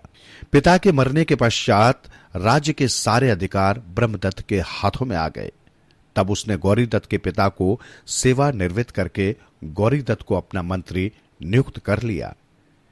एक दिन ब्रह्मदत्त अपने मित्र और मंत्री गौरीदत्त के साथ महल की छत पर बैठा हुआ किसी विषय पर वार्तालाप कर रहा था। तभी संयोगवश पराविद्या का जिक्र छिड़ गया। ब्रह्मदत्त ने जब उसे बताया कि उसे इस विद्या का ज्ञान है तो गौरीदत्त की भी उत्सुकता जाग उठी और वो भी इस विद्या को जानने के लिए उत्सुक हो उठा। मित्र के आग्रह पर तब ब्रह्मदत्त ने उसे भी कमंडल से थोड़ा मंत्र सिंचित जल पिला दिया। इस प्रकार गौरीदत्त को भी पराविद्या का ज्ञान हो गया। हे भुलाकी राम, गंगाराम पटेल ने आगे कहा, इंसान की नीयत कब बदल जाए कुछ कहा नहीं जा सकता।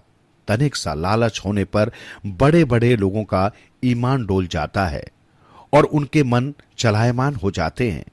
गौरीदत्त के साथ भी ऐसा ही हुआ। पराविद्या का ज्ञान होते ही उसके मन में बैठा शैतान जाग उठा। वो सोचने लगा, किसी न किसी युक्ति से मैं अगर ब्रह्मदत्त के शरीर में प्रवेश कर जाऊं तो ये राजपाट धन दौलत का स्वामी बन जाऊंगा। फिर मैं इसकी सुंदर पत्नी को भी अपनी पत्नी बनाकर निष्कंटक राज करने लगूंगा। इसी कुविचार के चलते एक दिन वो ब्रह्मदत्त के साथ वन में आखेट करने के लिए चला गया। वहां दोनों ने जंगल में एक मरा हुआ बंदर देखा। बंदर को देखकर गौरीदत्त ने ब्रह्मदत्त से कहा, मित्र, तुमने पराविद्या का ज्ञान प्राप्त कर लिया है और मुझे भी उस ज्ञान को सिखा दिया है, किंतु अभी उस ज्ञान की हम दोनों ने ही कोई पुष्टि नहीं की है। आज अच्छा अवसर है उस ज्ञान की आजमाइश करने का। सामने ये मरा हुआ बंदर पड़ा है, तुम उसकी काया में प्रवेश कर मुझे दिखाओ तो मैं समझूंगा कि तुम्हारा ज्ञान सच्चा है। हां हां, कौन सा मुश्किल काम है, ब्रह्मदत्त ने कहा। मैं अभी अपने ज्ञान की परीक्षा करता हूं।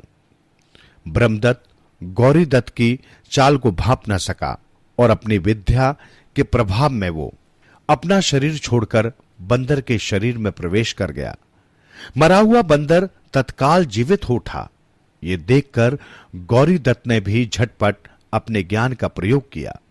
उसने अपनी विद्या के बल से तत्काल अपना शरीर त्यागा और ब्रह्मदत्त के निष्प्राण परे शरीर में प्रवेश कर गया। अपने शरीर के उसने तलवार से कई टुकड़े कर डाले और उन टुकड़ों को एक गहरे गड्ढे में फेंक दिया। ये देखकर बंदर रूपी ब्रह्मदत्त घबरा गया। वो फौरन समझ गया कि इस शैतान के दिल में बेईमानी जाग उठी है। ये मुझे मारकर राजगद्दी पर काबिज होना चाहता है। उसकी ये आशंका उस समय सही साबित हो गई जब गौरीदत्त अपने शरीर के कई टुकड़े करके उन्हें खड्डे में फेंक कर तलवार उठाए उसे मारने के लिए लपका। बुलाखी, अपनी जान किसे प्यारी नहीं होती। बंदर बने ब्रह्मदत्त ने जब तलवार उठाए गौरीदत्त को अपनी ओर लपकते देखा तो उसके औसन खता हो गए। अपनी जान बचाने के लिए वो भाग छूटा। अब आगे आगे बंदर और उसके पीछे तलवार लिए गौरीदत्त दौड़ रहा था। एकाएक बंदर को एक ऊंचा वृक्ष नजर आया और वो कुलांचा लगाकर उसी वृक्ष पर चढ़ गया। एक डाल से दूसरी डाल पर कूदता हुआ वो घने जंगल में निकल गया। गौरीदत्त कुछ देर तक तो उसके नीचे उतरने की प्रतीक्षा करता रहा, किंतु जब बंदर उसकी आंखों से ओझल हो गया तो वो नगर वापस लौट पड़ा। ब्रह्मदत्त के रूप में गौरीदत्त महल में पहुंचा। रास्ते में किसी को भी उस पर यह संदेह न हुआ था कि वो गौरीदत्त है, लेकिन रूपरानी के सम्मुख उसका ये रहस्य अधिक देर तक न छिप सका। उसके बातचीत के लहजे, बोली, व्यवहार और उसके चलने फिरने के ढंग से शीघ्र ही वो समझ गई कि उसके पति के साथ कोई हादसा करके गौरी दत्त ने उसके पति का रूप धारण कर लिया है। उसके पति ने उसे एक बार बताया भी था कि उसने गौरी दत्त को वो मंत्र सिंचित जल पिलाकर उसे भी पर काया प्रवेश का ज्ञान करा दिया है। अब तो वो बहुत व्याकुल हो गई और रात दिन चिंता में डूबी रहने लगी कि किस प्रकार अपने पति की कुशलता के विषय में मालूमात हासिल करे। इतना बताकर गंगाराम ने हुक्के से एक जोरदार कश खींचा, फिर धुआं बाहर निकालते हुए बुलाकी की ओर देखा कि कहीं बुलाकी सो तो नहीं गया। जब उन्होंने उसे जागते और दिलचस्पी से कहानी सुनते देखा तो कहानी आगे बढ़ाई। बुलाकी राम, अब तू बंदर बने ब्रह्मदत्त का हाल सुन। ये सुन कि उसका क्या हुआ।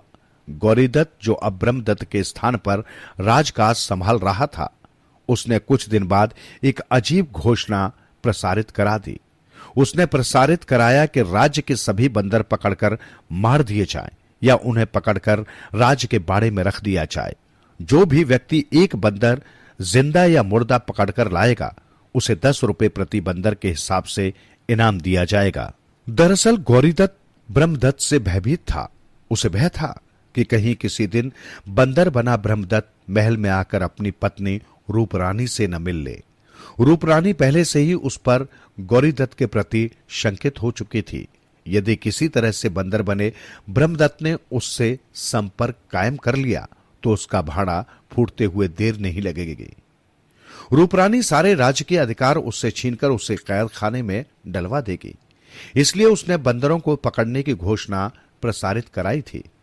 घोषणा का व्यापक प्रभाव पड़ा। राज्य भर के बहेलिया, शिकारी आदि बंदरों को पकड़ने के लिए जंगल में निकल पड़े और ढेरों बंदर पकड़ पकड़ कर राज दरबार में लाकर इनाम पाने लगे। ब्रह्मदत्त भी आखिर था तो एक बंदर ही। एक दिन एक बहेलिये ने चने जमीन पर बिखेर कर उसके लालच में आए ब्रह्मदत्त रूपी बंदर को पकड़ लिया। बहेलिये ने उस बंदर को घर में बांध दिया। उसका इरादा अगले दिन उसे बंदर को राज दरबार में सौंपकर इनाम पाने का था। लेकिन रात में ही एक घटना घट गई। बहेलिये का एक रिश्तेदार उसके घर आ पहुंचा। बहेलिये ने उसे रात को मदिरा पिलाई। मदिरा पीते पीते दोनों में इस प्रकार का वार्तालाप चल पड़ा। बहेलिये के रिश्तेदार ने कहा, मित्र, राजा की इस घोषणा से अपने तो पौ बारा हो गए हैं। मैं तो अब तक कई सौ बंदर पकड़कर सरकारी कर्मचारियों को सौंपकर बहुत सा इनाम हासिल कर चुका हूं। तुम बताओ, तुमने अब तक कितने बंदर पकड़े? मैं भी काफी बंदर पकड़कर अब तक सरकारी इनाम प्राप्त कर चुका हूं। पर दोस्त, मेरी समझ में अभी तक ये बात नहीं आई कि हमारा राजा एकाएक बंदरों के पीछे क्यों पड़ गया है। वो क्यों बंदरों को पकड़वा कर मरवा रहा है?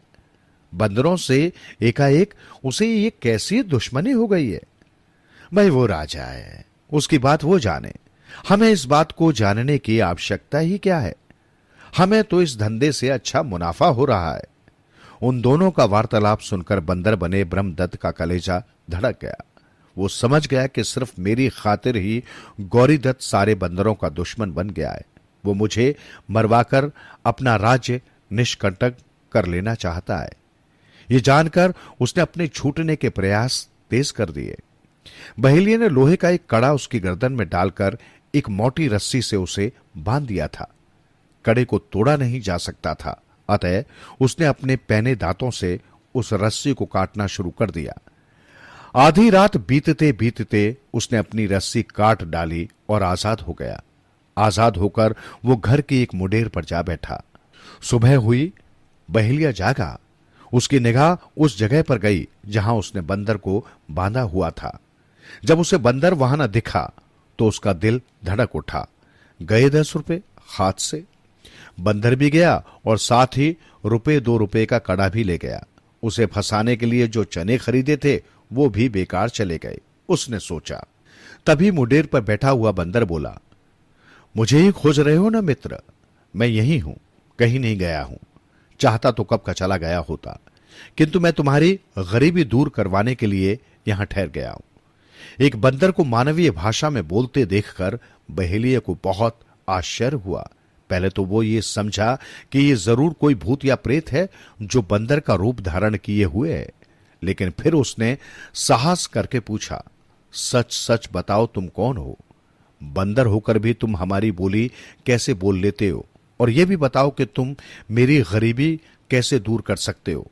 मैं कौन हूं और मानवों की बोली कैसे बोल लेता हूं, इस बात को छोड़ो। बंदर बोला, हां, मैं तुम्हारी गरीबी कैसे दूर कर सकता हूं, इस बात को सुनो। तुम मुझे एक कागज कलम लिखने के लिए ला दो, मैं तुम्हें एक पत्र लिखकर दे दूंगा। तुम वो पत्र ले जाकर महल में राजा की पत्नी रूप रानी को दे देना। बदले में रानी तुम्हें 100 अशर्फियां दे देगी। उन अशर्फियों को पाकर तुम्हारी दरिद्रता दूर हो जाएगी।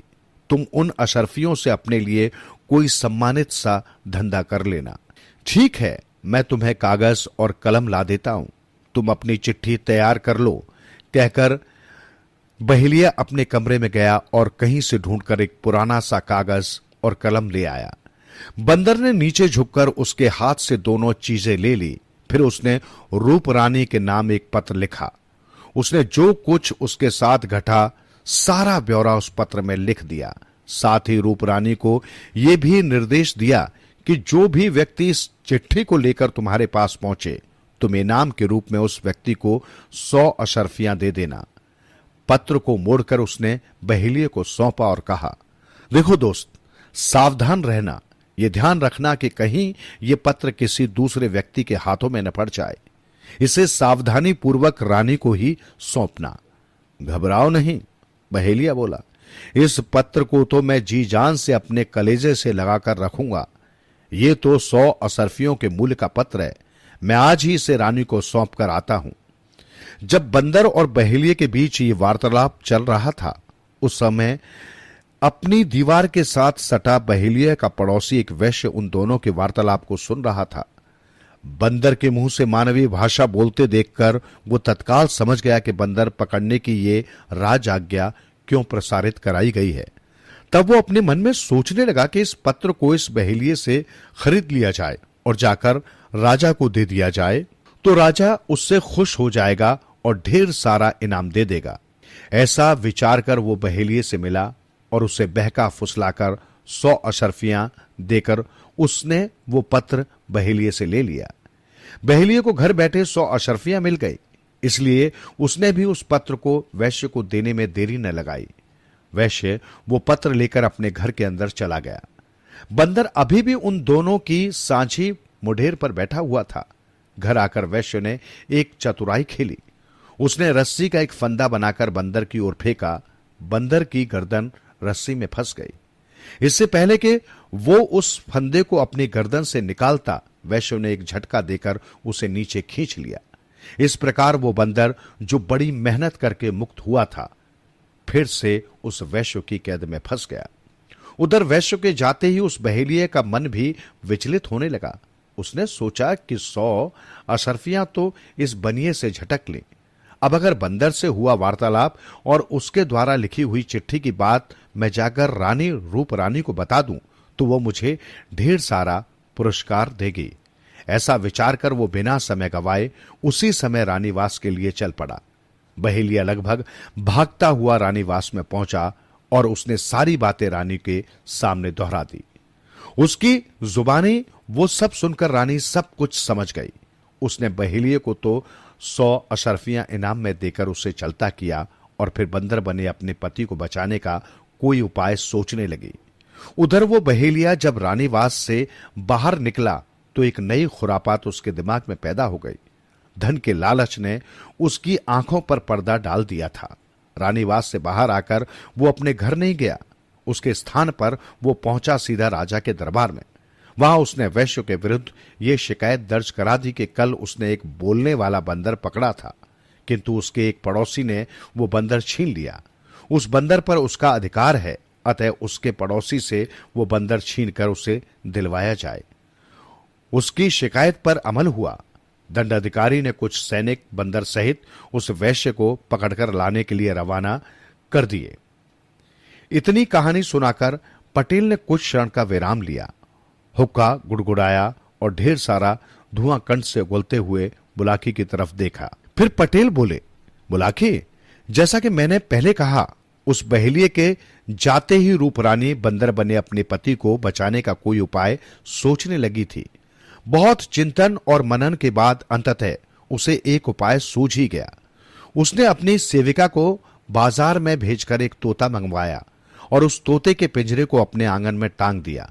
कुछ ही देर बाद उसने महल के नीचे लोगों का कोलाहल सुना। कारण जानने के लिए उसने छत से नीचे झांका। नीचे कुछ सैनिक एक बंदर की डोरी हाथ में थामे एक आदमी को पकड़कर ले जा रहे थे। रानी बुद्धिमान थी, वो फौरन समझ गई कि हो न हो ये वही बंदर है जिसके विषय में बहेलिया उसे अभी अभी बताकर गया है। ये देखकर वो जल्दी से नीचे उतर गई और आंगन में टंगे उस तोते के पिंजरे को उठा लाई। नीचे जब बंदर राजमहल की गलियों से गुजर रहा था तो उसका दिल रो रहा था। वो सोच रहा था कि क्या मैं अब अपनी प्रिय रानी को कभी देख पाऊंगा। कुछ ही समय बाद तो मेरा वध कर दिया जाएगा। डबडबाई आंखों से अंतिम दर्शन करने की इच्छा से उसने ऊपर की ओर देखा। रानी ने पिंजरा हाथ में लेकर उसे तोते को दिखाकर संकेत कर दिया। उसने तोते को पिंजरे से बाहर निकाला और तोते की गर्दन पकड़ ली। बंदर के लिए इतना संकेत काफी था। उधर रानी ने तोते की गर्दन मरोड़ी, उधर अपनी विद्या के बल पर बंदर ने अपना शरीर त्याग दिया और वो तोते के शरीर में प्रवेश कर गया। तोता पुनः जिंदा हो गया। रानी ने प्रेम पूर्वक उसके शरीर को सहलाकर उसे पिंजरे में बंद कर दिया और फिर से पिंजरे को यथास्थान टांग दिया। उधर नीचे बंदर को ले जाने वाले सैनिकों ने जब बंदर के शरीर में कोई हरकत न देखी तो वे हैरत में पड़ गए। आश्चर्य तो उन लोगों को भी बहुत हुआ जो उस बोलने वाले बंदर को देखने के लिए उन सैनिकों के साथ चल रहे थे। राजा के सैनिक भय से कांपने लगे कि अब जाकर दंडाधिकारी को क्या जवाब देंगे। लेकिन क्योंकि बहुत से लोग उनके गवाह थे जिन्होंने बंदर को एकाएक दम तोड़ते देखा था, इसलिए उनका डर कुछ कम हो गया। अब हे बुलाकी राम, तुम उस प्रसंग को सुनो कि ब्रह्मदत्त ने कैसे अपना स्वरूप फिर वापस पाया। जब रात हुई तो ब्रह्मदत्त रूपी गौरीदत्त के रानीवास में पहुंचने से पहले ही रूप रानी ने एक मेमना खरीदकर मंगवा लिया। गौरीदत्त जब उसके कक्ष में पहुंचा, उसने रूखेपन से उसका स्वागत किया। गौरीदत्त ने तब उससे पूछा, प्रिय, जब से मैं वन में आखेट करने के बाद लौटा हूं, तुम्हारा व्यवहार उसी दिन से मेरे साथ बदल गया है। अब न तो तुम मुझसे प्रेम पूर्वक व्यवहार ही करती हो और न अपनी सेज पर ही सोने देती हो। आज मैं तुमसे वो कारण जानकर ही रहूंगा कि किस कारण से तुम मेरी उपेक्षा कर रही हो। यह सुनकर रानी ने कहा, आपका कहना यथार्थ है, पर इसके पीछे एक कारण है। मुझे आपके प्रति शंका है कि आप मेरे पति नहीं, मेरे पति के शरीर में कोई और ही व्यक्ति है। आप मेरी इस शंका का निवारण कर दीजिए तो मैं फिर से आपसे पहले जैसा ही प्रेम करने लगूंगी। तो बताओ रानी, इसके लिए मैं क्या करूं कि तुम्हें मुझ पर विश्वास हो जाए? गौरीदत्त ने पूछा। मैं जानती हूं कि आपको पर काया प्रवेश का अच्छा ज्ञान है। रानी ने कहा, मैंने एक बकरी का बच्चा मंगवाया है, मैं उसे मार देती हूं। आप मुझे अपनी विद्या के प्रभाव से उसमें प्रवेश करके दिखाइए। यदि आपने ऐसा कर दिखाया तो मुझे पता चल जाएगा कि मेरी आपके प्रति शंका निराधार है, और यदि आप ऐसा करने में असफल रहे तो मैं समझ लूंगी कि मेरा आपके प्रति शंकित होना सर्वथा उचित ही है। रूपरानी की बात सुनकर गौरीदत्त तुरंत ऐसा कर दिखाने के लिए तैयार हो गया। रूपरानी ने जब उसके सामने ही उस मेमने का वध कर डाला, गौरीदत्त को भी चूंकि पर काया प्रवेश विद्या का ज्ञान था, अतः वो ब्रह्मदत्त वाला स्वरूप छोड़कर उस बकरी के बच्चे में प्रवेश कर गया। अवसर ताड़कर रानी ने तोता बने ब्रह्मदत्त को उसके खाली पड़े शरीर में प्रवेश करने का संकेत कर दिया। ब्रह्मदत्त ने तोते का शरीर छोड़ और अपने स्वयं के शरीर में प्रवेश कर गया। रानी ने तत्काल उस तोते के तलवार से काटकर कई टुकड़े कर दिए। इस प्रकार गौरीदत्त उस मेमने के शरीर में कैद होकर रह गया। कहानी का समापन करते हुए पटेल ने बुलाकी नाई से कहा, ए बुलाकी, आज तुम जिस दृश्य को देखकर आए थे वो वही दृश्य था। राजा ब्रह्मदत्त स्वयं धोखेबाज गौरीदत्त को अपने हाथों से सजा देना चाहता था, अतः वो उसे एक सार्वजनिक स्थल पर ले जाकर उसका वध करने की तैयारी कर रहा था। उसके आसपास जो लोग खड़े थे उनमें से एक तो उसकी रानी थी, कुछ राज दरबारी थे और शेष नगर के दर्शक नागरिक। उम्मीद है ये सब जानकर तेरी शंका का निवारण हो गया होगा। अतः अब तू भी सो जा और मुझे भी सोने दे। प्रातः उठकर फिर काशी को प्रयाण करना है। इतना कहकर गंगाराम पटेल ने बिस्तर पर अपने पैर पसार लिए और निंद्रा देवी की गोद में समा गए। बुलाकी भी करवट बदलकर सोने का प्रयास करने लगा। काशी यात्रा से वापसी के 5वें पड़ाव पर बुलाकी राम ने अगले नगर में जो अजीब बात देखी थी उसका विवरण इस प्रकार है। नगर के बाजार में बुलाकी राम ने देखा कि एक स्थान पर बहुत भीड़ लगी हुई थी। भीड़ के मध्य 2 व्यक्ति खड़े थे, जिनमें से एक तो कोई राजपुरुष प्रतीत होता था और दूसरा कोई निर्धन व्यक्ति। राजसी वस्त्रों में सुसज्जित पुरुष जवान था और निर्धन व्यक्ति बहुत बूढ़ा। वो राजपुरुष उस निर्धन वृद्ध के पैरों को बार बार छूकर उसके प्रति सम्मान प्रकट कर रहा था। दोनों की ही आंखें आंसुओं से भीगी हुई थी। रात को सोने के समय जब बुलाकी राम ने गंगाराम पटेल से इस विषय में पूछा तो उन्होंने उसे ये कहानी सुनाई। बुलाकी, यहां से कुछ कोस के फासले पर एक नगर है रंगपुर। रंगपुर नगर में राजा श्रीपाल का शासन था। राजा श्रीपाल के 2 पुत्र थे, जिनमें बड़े का नाम अजय और छोटे का नाम विजय था। उस राजा में वैसे तो अनेक अच्छाइयां थी, किंतु एक बुराई भी उसके अंदर थी। वो ये समझता था कि उसकी प्रजा के सब लोग उसी के कारण सुरक्षित हैं। वही उनका भाग्य विधाता है। उसी के प्रताप से उन्हें भोजन की प्राप्ति होती है। कहने का मतलब यह है कि राजा मिथ्य अभिमानी हो गया था। एक दिन की बात है, राजा अपने महल में बैठा हुआ था। उसके समीप ही उसके दोनों पुत्र भी बैठे थे। अचानक राजा ने अपने बड़े बेटे से ये प्रश्न पूछ लिया, अजय बेटे, ये बताओ कि किसके प्रताप से तुम्हें अन्न एवं जल प्राप्त होता है?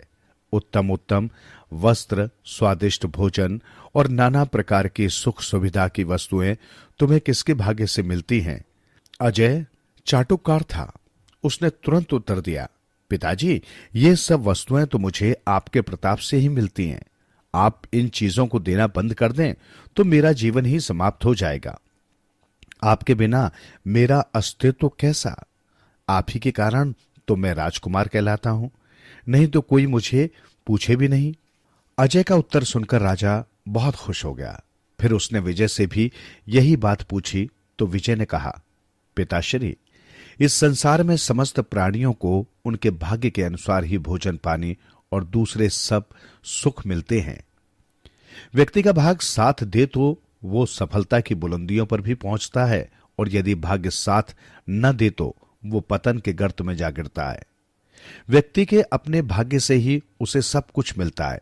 भोजन, वस्त्र और विविध प्रकार की सुख सामग्री उसे उसके भाग्य से ही मिलती है। तो क्या जो तुम खाते हो, जो वस्त्र तुमने पहने हैं, जो सुख सुविधाएं तुम्हें मिली हुई हैं, वे सब तुम्हें तुम्हारे भाग्य से ही मिली हैं? राजा ने पूछा। हां पिताजी, बिल्कुल ऐसा ही है। ये चीजें मुझे मेरे भाग्य से ही मिली हैं। ये सुनकर राजा को क्रोध आ गया। उसने गुस्से से कहा, विजय, तुम तो बहुत ही कृतघ्न हो। मेरा दिया खाते हो, मेरा दिया पहनते हो और इसका श्रेय देते हो अपने भाग्य को। तुम मेरे बेटे कहलाने का हक नहीं रखते। निकल जाओ मेरे महल से और कहीं बाहर जाकर अपने भाग्य के सहारे ही अपनी जीविका चलाओ। पिता की आज्ञा शिरोधार्य कर विजय महल से निकल आया और जीविका उपार्जन के लिए एक दूसरे राज्य की ओर चल पड़ा। रास्ते में एक घना जंगल पड़ता था। राज्य से निष्कासित राजकुमार विजय जब पैदल चलता हुआ बहुत थक गया तो विश्राम करने के लिए एक घने वृक्ष की छाया में बैठ गया। अभी उसे बैठे हुए ज्यादा देर नहीं हुई थी कि उसके निकट ही कहीं से आती हुई किसी सिंह की दहाड़ सुनी।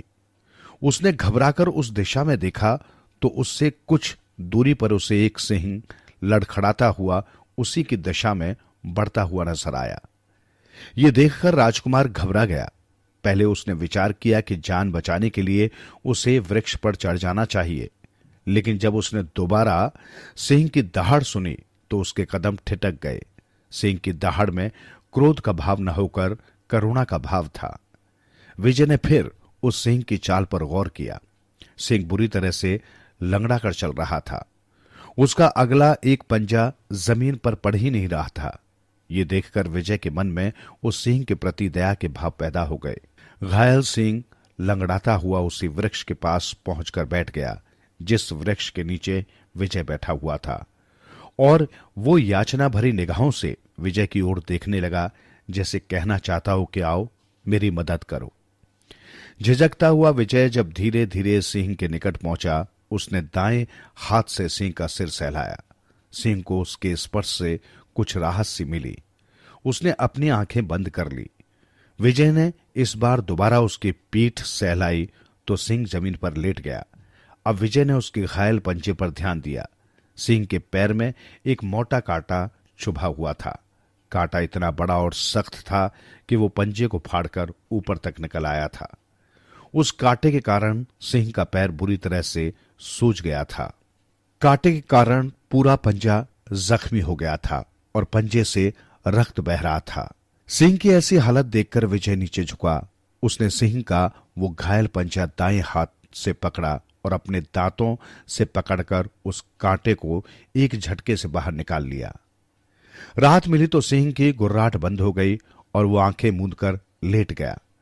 कांटा निकालने के बाद राजकुमार बहुत देर तक सिंह की पीठ और उसके सिर को सहलाता रहा।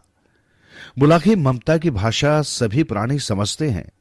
प्राणी कोई भी क्यों न हो, यदि उसे प्यार दुलार मिले तो वो आदमी का मित्र बन जाता है। उस दिन से वो हिंसक प्राणी सिंह भी राजकुमार का मित्र बन गया। राजकुमार जहां भी जाता वो भी उसके पीछे पीछे चल देता। उसके भय से हिंसक जंगली जीव राजकुमार के पास नहीं फटकते थे। इतनी कहानी सुनाकर पटेल ने थोड़ा सा विराम लिया। हुक्के की नली से मुंह लगाकर 2-3 गहरे कश खींचे और धुआं मुंह से बाहर निकालकर आगे बोले, बुलाखी, अब इस प्रसंग को यहीं छोड़कर मैं तुम्हें एक दूसरा प्रसंग सुनाता हूं जिसका संबंध इसी कहानी से है। रंगपुर राज्य की सीमा से सटा हुआ एक दूसरा राज्य है कर्णपुर। कर्णपुर में राजा इंद्रधुमन का शासन था। इस राजा की कोई संतान नहीं थी, अतः राज्य का प्रधानमंत्री इस राज्य पर अपना अधिकार करने का राजा के विरुद्ध एक कुचक्र रच रहा था। परंतु चूंकि राजा अपनी प्रजा में बहुत लोकप्रिय था और नगर की सारी जनता राजा के पक्ष में थी, अतः वो खुलकर उसके विरुद्ध कोई दुस्साहस करने का हौसला नहीं जुटा पा रहा था। देवयोग से एक दिन उसे राजा के विरुद्ध अपने कुचक्र को पूरा करने का अवसर मिल गया। उस दिन कर्णपुर का राजा इंद्रधुम अपने घोड़े से सैनिकों के साथ शिकार के लिए वन में गया हुआ था। तभी प्रधानमंत्री अपने साथ अपने पक्ष के बहुत से सैनिकों को लेकर वन में जा घुसा और उसने राजा को घेर लिया। दोनों पक्षों में तलवारें खिंच गईं और वे एक दूसरे पर वार करने लगे। राजा बहुत बहादुरी से लड़ा, किंतु जब उसके सभी सैनिक एक एक करके धराशायी होते चले गए तो उसका हौसला टूट गया। मंत्री के सैनिकों ने राजा को बंदी बना लिया। ठीक उसी समय जब मंत्री के आदेश से एक सैनिक राजा के वध करने की तैयारी कर रहा था, देवदूत की तरह विजय अपने सिंह के साथ वहां पहुंच गया। क्षण मात्र में ही राजकुमार विजय सब कुछ समझ गया। उसने अपने सिंह को उस सैनिक पर झपटने का संकेत कर दिया। सिंह विद्युत गति से उछला और उस सैनिक के ऊपर जा पड़ा। उसने सैनिक का सिर अपने जबड़े में दबाकर उसे झिझोड़ना शुरू कर दिया। सिंह के आकस्मिक आ पहुंचने से मंत्री के सैनिकों में घबराहट फैल गई और वे जान बचाने के लिए भाग छूटे। जब मंत्री भी भागने लगा तो राजकुमार विजय ने उसे पीछे से थाम लिया। उसने सिंह के जबड़ों में फंसे सैनिक की तलवार उठा ली और उससे मंत्री के मुंह पर लगा हुआ नकाब फाड़ दिया। नकाब फटते ही मंत्री का चेहरा उजागर हो उठा। ये देखकर राजा इंद्रधुम्न स्तब्ध रह गया। विजय ने मंत्री के सीने पर अपनी तलवार अड़ासी रखी थी, अतः राजा ने आगे बढ़कर मंत्री की तलवार उसके हाथ से छीन ली और उसे निहत्था करके उसकी मुश्के कसकर एक ओर को डाल दिया। अब राजा इंद्रधुम्न राजकुमार विजय की ओर मुखातिब हुआ। उसने राजकुमार से कहा, बेटा तुम कौन हो और इस सिंह के साथ कैसे रहते हो? राजकुमार विजय ने तब राजा को अपनी सारी कहानी सुनाई। राजकुमार के द्वारा पूछने पर राजा ने भी अपने बारे में सारी बातें बता दी। राजा ने विजय से कहा, बेटे अब सारी चिंता छोड़ दो, मैंने अब से तुम्हें अपना बेटा मान लिया है, अतः मेरे साथ चलो, मैं तुम्हें अपना उत्तराधिकारी बनाऊंगा। राजकुमार सहमत हो गया और राजा के साथ मंत्री को सिंह की पीठ पर लादकर कर्णपुर नगर में चला आया।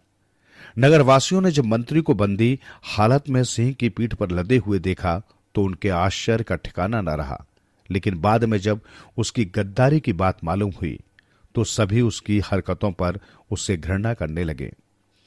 बुलाकी बाद में राजा इंद्रधुम्न ने मंत्री के षड्यंत्र में शामिल सभी सैनिकों का पता लगवाया और मंत्री के साथ साथ उन्हें भी कारागार में डलवा दिया। उसने एक बहुत बड़ा दरबार सजाया और विजय को अपना उत्तराधिकारी घोषित कर दिया। राजकुमार विजय आनंद से अपने दिन व्यतीत करने लगा। अब सुनो रंगपुर का हाल। अपने बेटे विजय को राज्य से निष्कासित कर देने के बाद राजा श्रीपाल को पश्चाताप होने लगा। उन्हें अपने मिथ्या अभिमान पर भी अफसोस होने लगा।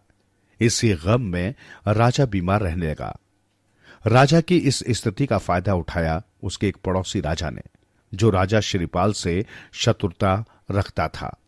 एक दिन उसने अचानक रंगपुर पर आक्रमण कर दिया और बात की बात में नगर पर अधिकार कर लिया। राजा श्रीपाल किसी तरह अपने बेटे अजय के साथ नगर से निकलने में कामयाब हो गए और भागकर इस नगर में आ गए। भागते समय वो साथ तो कुछ लाए नहीं थे, अपना परिचय भी किसी को नहीं देना चाहते थे, अतः वे मेहनत मजदूरी करके किसी तरह अपना पेट पालने लगे। राज्य छूट जाने का राजा को इतना गहरा सदमा पहुंचा कि वो असमय में ही बूढ़ा हो गया और अपनी आयु से 2 गुनी उम्र का दिखाई देने लगा। उधर जब राजकुमार विजय को राजा इंद्रधुमन के नगर में रहते हुए बहुत दिन बीत गए तो एक दिन उसने अपने मन में सोचा कि अब अपने नगर लौटकर अपने पिता और अपने भाई का हालचाल जानना चाहिए। ऐसा विचार कर एक दिन वो राजा इंद्रधुम्न से आज्ञा लेकर सैनिकों के साथ राजसी वस्त्रों में रंगपुर की ओर चल दिया। वहां आकर उसे मालूम हुआ कि उसके राज्य पर तो पड़ोसी राजा ने अपना अधिकार जमा लिया है। उसने लोगों से मालूमात हासिल की तो पता चला कि उसके पिता और उसका भाई किसी तरह बच निकलने में कामयाब हो गए थे, पर यह नहीं मालूम हो सका कि यहां से पलायन करने के बाद अब वे कहां गए हैं। खैर, कर्णपुर लौटकर राजकुमार विजय अपने पिता और भाई की तलाश में जुट गया। इसी बीच उसने अपनी सेना संगठित कर रंगपुर पर हमला कर दिया और उस राजा को परास्त कर अपने राज्य पर अधिकार कर लिया। बुलाकी राजकुमार विजय की मेहनत रंग लाई। एक दिन एक कुम्हार के यहां मिट्टी गूंदते हुए उसने अपने पिता को पहचान लिया। उसका बड़ा भाई अजय भी उसी कुम्हार के यहां मिट्टी के बर्तन बनाने के काम में लगा हुआ था। पिता को पहचान कर राजकुमार की आंखों में आंसू आ गए। उसके वृद्ध पिताजी उसे सामने देखकर रोने लगे। राजकुमार विजय बार बार अपने पिता के पांव छूकर उनसे कहने लगा कि आप मेरे साथ राजमहल में चलें, किंतु पिता बार बार इनकार कर देता। नहीं पुत्र, अब मैं अपने काले मुंह को लेकर तेरे साथ कैसे जाऊं? मैंने तो तुझ पर बहुत जुल्म किए हैं, अब मुझे मेरे हाल पर छोड़ दे और मुझे पश्चाताप करने दे। तो हे बुलाकी, आज तू जिस दृश्य को देखकर आया था वो उन पिता पुत्र के मिलन का दृश्य था। ऐसा कहकर पटेल ने अपनी कहानी का समापन कर दिया। उत्तर मिल जाने पर बुलाकी भी संतुष्ट हो गया। फिर दोनों लंबी तान कर सो गए।